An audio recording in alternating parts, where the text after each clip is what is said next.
पलटि दुई नाबालकंकर मृत्यु। बालेश्वर जिला बाहानगा ब्लॉक कुरुणिया ग्रामर शशिकांत मल्लिक पुओ सत्यजित मल्लिक और से ग्रामर दिलीप पाणिग्राही पुओ दिनेश पाणिग्राही दुई सांग आज अपराह 4टा समय निजर ट्रैक्टर नहीं निज गाँ पाख गाँ नीलकंठपुर को कौन काम जाउथुवा बेले नीलकंठपुर रास्ता एक पोखरी भितर को भारसाम्य हराई पशिजा बेले ट्रैक्टर टी ओलटि पड़ा जहाँ फल दुई सांग सत्यजित एवं दिनेश चापी हुई पोखरी भितर थिबा बेले स्थानीय लोके पहुंची दुई सांगों को मुमूर्षु अवस्था उद्धार करी परिवार लोकों सहायता रे गोपालपुर गोष्ठी स्वास्थ्य केंद्र को चिकित्सा पे नहीं जाइथिले। तबे डाक्टर दुई नाबालकों को देखि मृत घोषणा करथिले।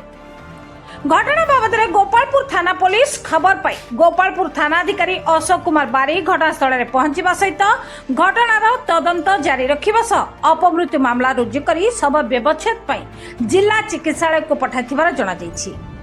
तबे एठी प्रकाश थाउ कि सत्यजित चलित वर्ष मैट्रिक परीक्षा देथिबा बेले दिनेश मध्य गाँ तालकुरुणिया हाईस्कूल रे 10म श्रेणी छात्र अटंती।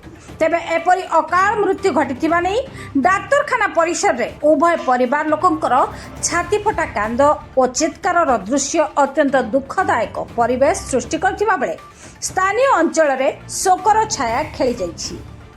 Bureau report local news 7।